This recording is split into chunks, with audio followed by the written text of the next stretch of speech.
Assalamualaikum warahmatullahi wabarakatuh. Alhamdulillah wassalatu wassalamu ala Rasulillah wa ba'd. Saya harap suara saya jelas kedengaran oleh sahabat-sahabat yang di mana saya berada. Kita agak lama terhenti siri menghayati doa. Kita terhenti pada siri yang ke-30 dan ini saya sambung semula siri yang ke-31 disebabkan kerana kesibukan dan banyak hal-hal yang terpaksa diuruskan.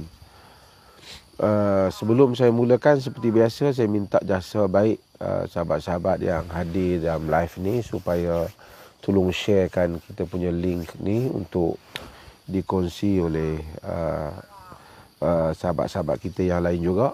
Dengan mudah-mudahan dengan itu Allah memberikan ganjaran pahala kepada kita.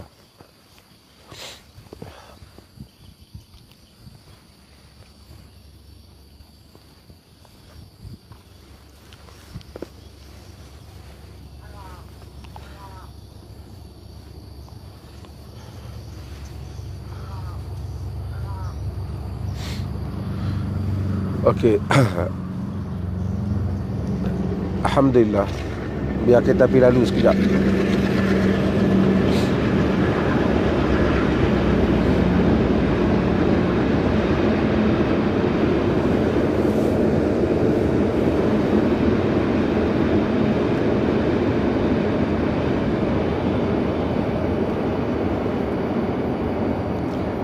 Alhamdulillah, pada kali yang lepas kita telah kongsi dan berbincang tentang doa Nabi Nuh alaihi salam. Kali ini kita bincang pula tentang doa Nabi Yusuf alaihi salam dalam surah Yusuf ayat 101. Dan doa ini selalu juga saya sebut di dalam kuliah-kuliah saya, tapi kali ini mungkin saya akan sentuh sekali sambil lalu dengan memfokuskan kepada beberapa isi dalam doa ini. Iaitulah doa Nabi Yusuf alaihi salam, Fatiras samawati wal ard, anta wali fid dunya wal akhirah, tawaffani muslima wa alhiqni bis salihin. Fatiras samawati wal ard, yakni pencipta langit, wahai pencipta langit dan bumi. Fatiras sama, yakni dibaca dengan fathah, yakni dia munada, dia mansub,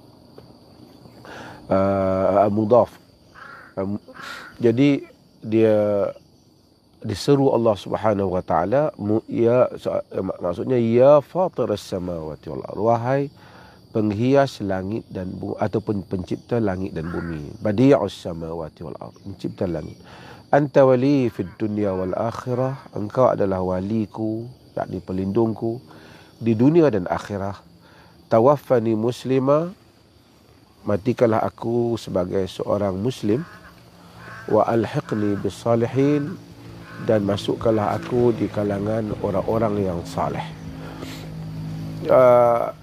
Doa ini Allah Subhanahu wa taala rakamkan doa Nabi Yusuf alaihi salam. Sebenarnya adalah merupakan rangkaian daripada ayat ataupun perkataan Nabi Yusuf sebelum daripada itu.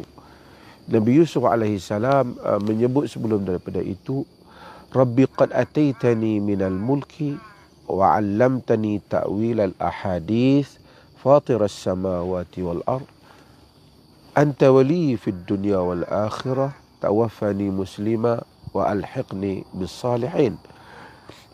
Nabi Yusuf setelah dia telah menjadi penguasa Mesir, mendapat kedudukan daripada seorang yang telah diinayai. Dia anak Nabi Yaqub alaihi salam, anak Nabi, tapi telah diinayai oleh adik-beradiknya, dicampakkan ke dalam telaga, kemudian dikutip oleh kafilah perdagangan, dijual di Mesir, kemudian menjadi budak di dalam istana, menjadi hamba, kemudian dengan itu diuji dengan wanita menyebabkan dia difitnah sehingga dipenjarakan, kemudian dikeluarkan daripada penjara, kemudian dia mendapat kedudukan di negara Mesir. Dan ketika dia berkuasa, Allah telah takdirkan datang pula saudara-saudara dia yang telah menginayai dia dahulunya itu. Dan kemudian ada peristiwa yang berlaku, siapa baca dalam surah Yusuf, Ahsanul Qasas, surah yang kisah yang paling indah yang disebut dalam Quran, kerana Allah cerita daripada awal sampai habis surah Yusuf, tentang Nabi Yusuf. Kalau kita tengok kisah-kisah yang lain tu, dia macam muqtatafat, dia daripada sana sini ambil untuk pengajaran. Tapi Nabi Yusuf diceritakan dengan sesempurnanya kisah itu. Diambil daripada awal kejadian peristiwa sehingga Nabi Yusuf dengan doa yang beliau doa ini. Sehingga pada zaman pemerintahannya, adik-beradik dia datang. Dan adik-beradik dia datang, kemudian ada peristiwa yang berlaku. Mereka diminta oleh Nabi Yusuf AS dengan cara yang kena kita kembali baca balik kisah Yusuf. Saya tak mau detailkan di sini. Sehingga akhirnya dibawa kedua ibu bapanya datang. Dan apabila kedua ibu bapanya datang, itu adalah tafsiran kepada mimpi yang telah dia tengok sebelum ni semasa dia masih budak-budak, yang diberitahu kepada Nabi Yaqub AS, yang Nabi Yaqub minta supaya dia sembunyikan cerita mimpi itu. Okey, tak apa. Sekarang Nabi Yusuf sudah berkuasa dan kemudian dia telah mendapat semua nikmat ni. Ibu bapa dia pun kembali hadir di bawah pemerintahan dia. Dia ada kuasa, ada kerajaan, ada keluarga, ada apatah lagi sebagai orang yang handsome, berkuasa, dan segala kelebihan ada pada Nabi Yusuf AS. Nabi Yusuf AS dalam keadaan itu menyebut, Rabbi qad ataitani minal mulk wa 'allamtani min ta'wilil ahadith. Tuhanku, Engkau telah memberikan kepadaku daripada kerajaan dan Engkau telah mengajarku takwilan kepada mimpi. Yakni Nabi Yusuf ni, kerana dia takwil mimpi itu yang menyebabkan dia keluar daripada penjara. Dan dia memang Allah berikan keupayaan mentakwil mimpi. Mentakwil mimpi. Yakni menafsirkan mimpi. Ataupun takwil al-ahadith itu termasuklah juga mungkin segala berita-berita alam ghaib, wahyu yang Allah berikan kepada beliau. Bila sebut hal ni, kenapa Nabi Yusuf sebut dalam doa perkara ini, sedangkan Allah memang tahu, Allah yang beri kepadanya, Allah yang beri kerajaan kepadanya, Allah yang mengajarnya mimpi.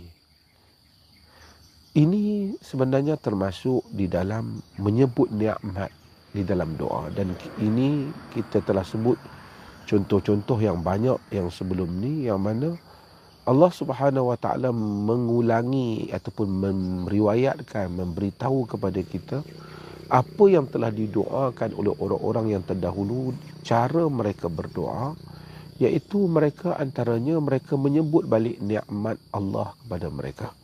Yakni menyebut bizikri ala wa an'amillah, menyebut Allah nikmat-nikmat Allah yang telah berlaku pada diri mereka sebagai lambang kepada kesyukuran dan akur terhadap apa yang telah Allah beri kepada mereka, tanda syukur dan tanda nak minta lagi pada Allah Azza wa Jalla. Jadi ini adalah contoh kalau sesiapa yang ada kurniaan, bahkan kita semua ada kurniaan, tak ada orang yang terlepas daripada kurniaan Allah. Apa saja kurniaan yang Allah beri pada kita, kita sebut, Ya Allah, Kau telah berikan pada aku pekerjaan, Kau telah beri. Kita sebut. Tanda kita syukur di atas nikmat Allah. Kita menyebut kurniaan-kurniaannya di dalam doa kita. Ini adalah antara adab, kesantunan dan kesopanan ketika seseorang berdoa kepada Allah Jalla wa'ala. Maka dia boleh sebut, dia sebut balik apa yang Allah bagi pada dia. Kemudian, maksudnya dengan cara Allah cerita tentang Nabi Yusuf dan doa-doa sebelum ini, menunjukkan Allah suka kita sebut balik nikmat dia. Dengan kita sebut itu, kita akan hadir dan diri kita tanda rendah diri, rasa syukur. Kerana dengan perasaan yang lebih yang halus, perasaan yang penuh syukur, perasaan yang penuh rendah diri, tadarru' dan pasrah, itulah menyebabkan doa yang kita lafazkan selepas itu diterima oleh Allah Azza wa Jalla. dimakbulkan oleh Allah Azza wa Jalla. Kerana kerendahan diri kita terhadap kebesaran dan keagungan Allah Jalla wa Ala. Kemudian fatiras samawati wal ard. Engkaulah pencipta langit dan bumi. Anta wali fid dunya wal akhirah.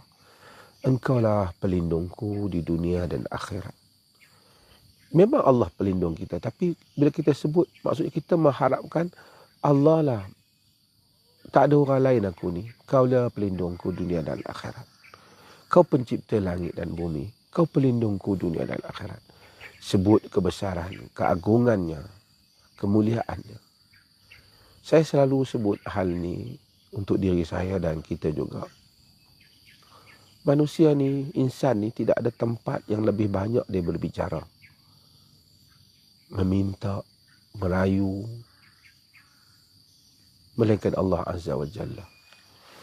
Sebab itu dalam hadis yang kita baca awal-awal dulu, laisa syai'un akrama 'ala Allahi minad du'a, dalam hadis Tirmizi. Tidak ada sesuatu yang lebih mulia di sisi Allah melebihi doa.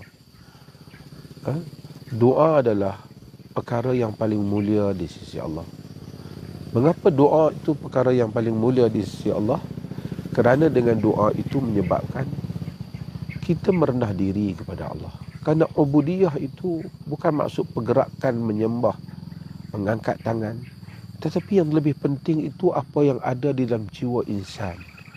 Apabila ia penuh tadarruk, rendah diri, rasa hina, dina diri dia. Di hadapan Tuhannya yang maha agung dan maha besar. Jadi, dengan itu maka kita, ketika kita berdoa, kita sebut hal-hal ni supaya menimbulkan haibah, keinsafan dalam diri kita sebelum kita melafazkan doa. Macam dalam Nabi Yusuf sebut, fatiras samawati wal ard. Dia tahu, kita memang tahu, memang Allah fatiras samawati. Tapi Allah, anta wali fid dunya wal akhirah. Engkaulah pelindungku dunia dan akhirat. You are my protector in this world and the hereafter. Engkaulah pelindungku dunia dan akhirat. Rintihan untuk menyatakan tak ada siapalah aku ni. Engkaulah ya Allah. Dan insan, macam saya sebut tadi, dia paling banyak sekali berbicara dengan Tuhannya. Banyak hal-hal yang dalam dunia ni orang tak tahu tentang apa yang kita, antara kita dengan Allah. Kita kalau bicara tentang kawan kita, selain daripada Allah, mereka boleh dengar. Belum tentu mereka boleh bantu kita. Mereka hanya sebab musabab. Kadang-kadang apa yang kita bagi tahu tu menjadi buah mulut dia pula. Tapi apabila kita berbicara dengan Allah Subhanahu Wa Taala, cakap dengan Allah Subhanahu Wa Taala, mengadu, kita minta apa saja. Yang mungkin sebahagian permintaan tu kita malu nak bagi tahu orang lain, tahu apa yang kita minta dengan Allah. Hanya Allah saja tahu bahawa kita telah minta benda hal tu padanya. Mungkin kita tak mahu orang lain tahu bahawa kita minta hal tu kepada Allah. Tapi Allah, segala permintaan adalah satu kemuliaan baginya. Selagi mana kita tidak minta benda-benda yang salah dan menyanggahi apa yang diajarkan. Tapi apa saja, dia mulia di sisinya. Kita minta, kita mengadu, berjam-jam kita berbicara padanya. Kita mungkin fikir tak ada apa-apa. Kerana kita mungkin tak dengar balik Allah bicara secara suara di telinga kita. Tetapi Allah akan berbicara balik dengan kita. Dengan kita melihat perjalanan dalam kehidupan kita. Apa yang Allah akan atur selepas daripada itu. Dan apa yang akan terjadi pada kita. Sebab itu tak sia-sia orang berbicara dengan Allah Jalla wa'ala. Orang-orang yang bangun di tengah malam. Orang-orang yang berada ketika bersendirian. Orang-orang yang ketika sujud. Menyebut berbagai hal. Meminta pada Tuhannya. Mengadu. Semua itu tidak sia-sia. Setiap perkataan yang ia sebut itu akan dibawa oleh Allah Jalla wa'ala pada hari kiamat kelak. Dia akan menemui Allah Jalla wa'ala dengan perkataan-perkataan rayuan, permintaan, permohonannya. Sebahagiannya Allah akan jelmakannya di akhirat kelak. Sebab itu maka jangan kita putus asa. untuk terus merintih berbicara dengan Allah. Bagi orang-orang yang stres, kadang-kadang tertekan, tak ada siapa nak dengar rasa hati dia, luahan perasaan dia. Sebenarnya mukmin dia sentiasa ada tempat. Tempatnya ialah Allah yang Maha Berkuasa. Dia berbicara dengan Allah. Dia tak sunyi. Orang sebut Rabi'atul Adawiyah dalam puisi dia, walaqad ja'altuka fil fuadi muhaddisi wa abahtu jismi man arada julusi. Aku telah jadikan engkau, wahai Tuhanku, di dalam jiwaku pembicara, orang yang berbicara padaku. Dan aku izinkanlah sesiapa saja untuk tubuhku, untuk duduk di sampingku. Tapi bicara kita, perasaan kita, sentiasa kita berbicara dengan Allah Jalla wa'ala. Itu adalah keistimewaan hamba-hamba Allah yang dekat dengannya. Mudah-mudahan kita menjadi demikian juga. Itulah membedakan hamba-hamba Allah antara satu sama lain. Para sahabat itu tersenyum, ketawa mereka. Mereka juga bercerita tentang makanan, seperti mana kata Zaid. Mereka juga kadang-kadang bertengkar, mereka juga kadang-kadang. Tetapi jiwa iman di dalam jiwa mereka bagaikan gunung yang besar. Perasaan mereka, bicara mereka, kepercayaan mereka, tawakal mereka pada Allah sangat besar. Sahabat tidak maksum. Sahabat tidak maksum. Tapi iman mereka menggunung. Hubungan mereka, dalaman jiwa mereka dengan Allah sangat besar. Nabi Yusuf alaihissalam, dia sebut fatir as-samawati wal ardh, alimal ghaibi wasyahadah. Engkau lah ya fatir as-samawati wal ardh, anta wali fid dunya wal akhirah. Engkau adalah merupakan waliku. Engkau adalah merupakan pelindungku di dunia dan akhirat. Tawaffani muslima wa alhiqni bis salihin. Matikanlah aku sebagai seorang muslim dan masukkanlah aku di kalangan orang-orang yang saleh. Sidang penonton yang dirahmati Allah. Nabi Yusuf sebut, anta wali fid dunya wal akhirah. Engkau adalah merupakan pelindungku dunia dan akhirat. Hidup ni kalau kita fikir tentang dunia saja, ia sangat membosankan. Dan dunia penuh dengan ketidakadilan. Dunia penuh dengan apa yang tidak wajar kerana manusia itu zalim. Kehidupan yang maha adil ialah kehidupan pada hari akhirat yang kita ulangi selalu. Maliki yaumiddin. Raja pada hari pembalasan, iaitu Allah Jalla wa'ala. Apabila seseorang itu beriman dengan Allah dan hari akhirat, maka itu akan melunaskan gangguan perasaannya. Dia mungkin melihat banyak perkara-perkara dalam dunia ini yang sangat tidak adil dan kejam kepada orang lain. Tetapi kita tahu akhirat akan datang. Akhirat adalah perhitungan yang tidak ada lagi padanya perhitungan. Sedetail-detailnya, setiap yang zalim akan dibalas. Setiap yang berbuat baik, walaupun sebesar habuk pun, akan juga diberi ganjaran oleh Allah Jalla wa'ala. Bila kita ada iman yang seperti itu, sebab itu dalam Quran kebanyakan Allah hanya menyebut yu'minuna billahi wal yawmil akhir, beriman dengan Allah dan hari akhirat. Rukun iman yang lain tak disebut, bukan kerana tidak penting, tapi kerana dua ini telah kukuh, bererti yang lain itu masuk mengikutinya. Yang lain itu masuk mengikutinya. Jika kita beriman pada hari akhirat, berarti banyak pertanyaan kita tentang dunia. Mengapa fulan dapat macam tu? Kenapa fulan boleh berkuasa? Kenapa fulan? Dunia. Firaun pernah berkuasa. Firaun pernah menzalimi orang lain. Tapi apalah sangat dunia ini dibandingkan kenikmatan dan tempoh yang panjang di hari akhirat kelak. Sehingga Allah tanya pada orang-orang yang zalim tu, yang kafir, kam labithum fil ardi adada sinin. Berapa lama kamu duduk di dunia dulu? Qalu labithna yawman aw ba'da yawmin fas'alil 'adin. Mereka menyatakan kami duduk sehari atau setengah hari. Demikian punya lama. Mungkin 70 tahun, 80 tahun atau lebih dia berkuasa. Atau umur-umur yang panjang dahulu.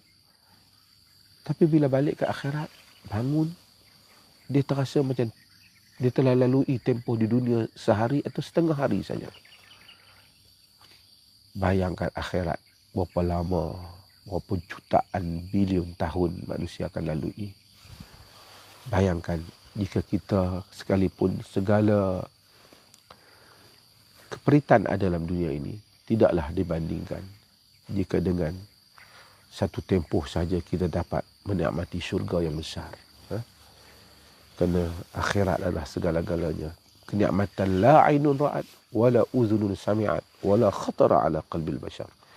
Mata tak pernah tengok, telinga tidak pernah mendengar, tidak pernah terlintas di dalam jantung hati manusia. Keajaiban dan keindahannya. Anta wali fid dunya wal akhirah. Engkaulah pelindungku di dunia dan di akhirat. Di akhirat. Maka Nabi Yusuf walaupun telah dapat segala kedudukan yang ada, dia kata tawaffani muslimah. Matikanlah aku sebagai seorang muslim. Lagi kan Nabi meminta supaya dia mati sebagai seorang muslim. Muslim maksud orang yang menyerah diri kepada Allah. Ulama-ulama berbincang, mengapa Nabi Yusuf minta mati sebagai Muslim? Dia kan Nabi, mesti mati sebagai seorang Muslim. Pertama, mungkin sebagai qudwah atau contoh kepada orang lain. Yang kedua ialah, maksudnya matikan aku dalam keadaan benar-benar menyerah diri padamu. Muslim yakni orang yang menyerah diri pada Allah.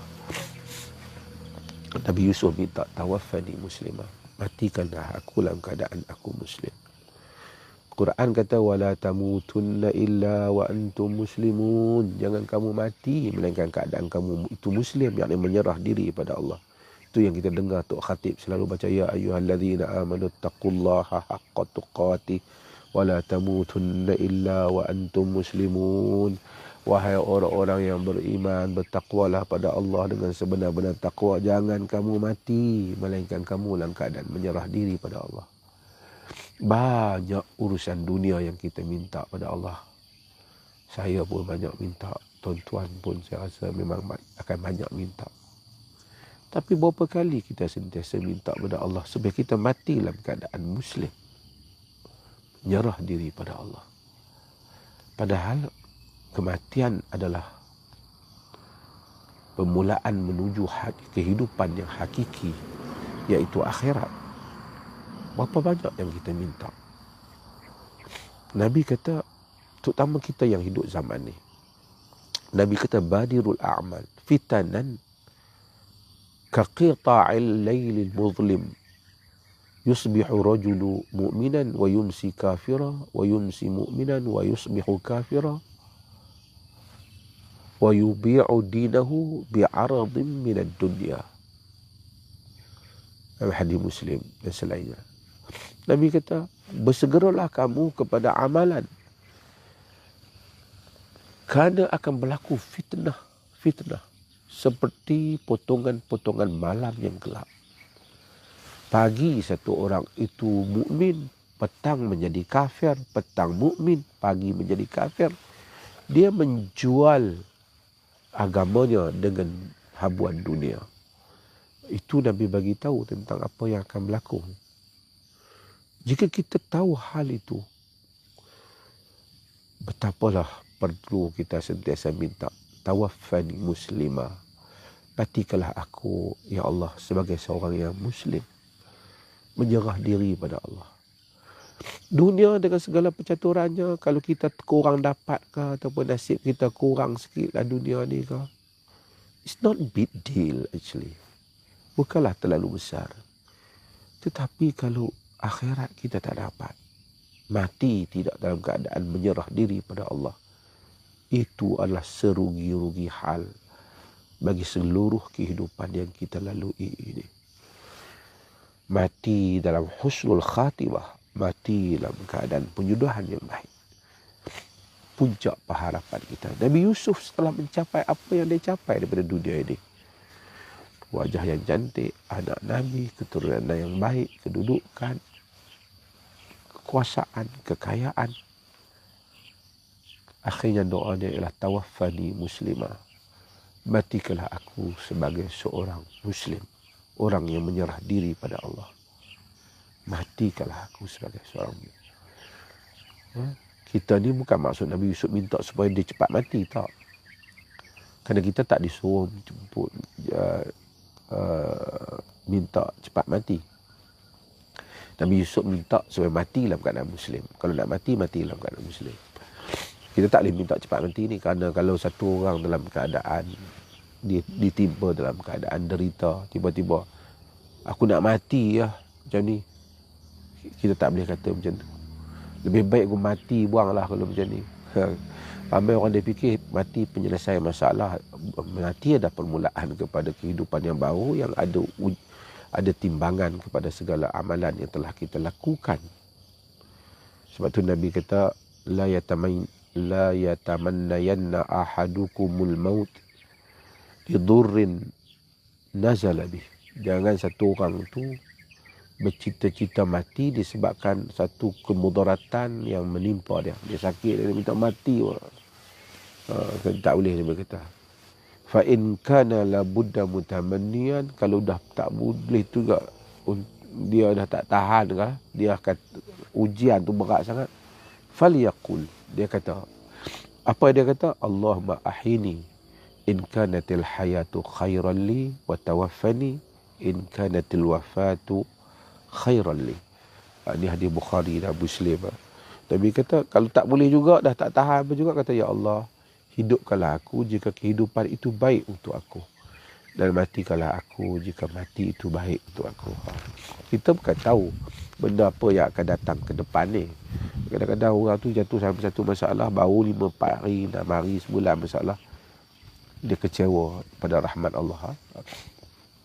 Tak apa. Nabi Yusuf alaihissalam dia minta supaya dia mati dalam keadaan Muslim. Tawaffani muslimah wa alhiqni bis salihin, dan masukkanlah aku di kalangan orang salih. Ini saya telah syarah panjang dalam banyak video-video saya tentang bagaimana para nabi kesemuanya meminta supaya mati dimasukkan di kalangan orang salih. Kita ni dalam dunia ni macam-macam. Orang mungkin kata pada kita, orang sindir kita, orang labeling kita dan macam-macam. Tapi apapun nama yang orang beri pada kita, kalau kita di sisi Allah termasuk di kalangan orang yang saleh, kita adalah orang-orang yang beruntung. Kerana orang-orang yang saleh menjadi cita-cita para nabi, orang nabi yang menjadi raja, hatta Nabi Sulaiman, yang seperti mana yang selalu saya sebut sebelum ni. Bila dia tengok fatabassama dhahikan min qawliha qala rabbi auzi'ni an ashkura ni'mataka allati an'amta 'alayya wa 'ala walidayya wa an a'mala salihan wa alhiqni bi rahmatika bi ibadika as-salihin. Nabi Sulaiman alaihi salam pun macam tu. Bila dia tengok semut, dia doa kepada Allah Jalla wa Ala. Fatabassama dhahikan min qawli qala rabbi auzi'ni an ashkura ni'mataka allati an'amta 'alayya. Nanti kita akan datang pada doa kan. Tawaffani muslimah. Dia minta juga wa alhiqni bis salih.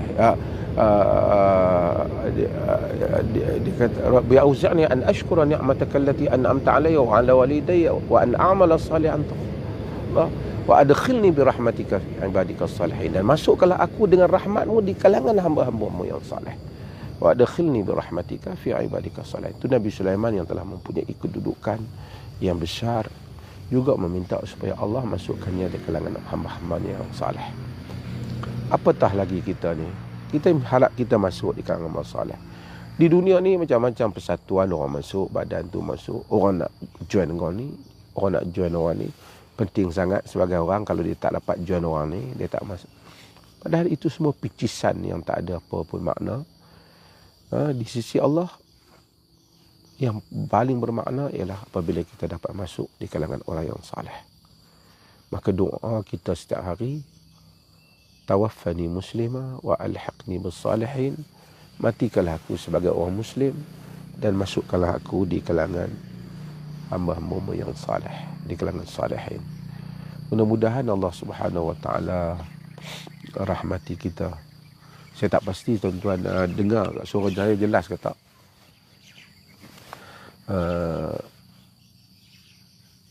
InsyaAllah kalau ada masa lagi kita akan sambung berikutnya. Saya sibuk sikit, saya bawa balik daripada Cambodia. Ada perasmian masjid di sana dan melihat umat Islam di sana.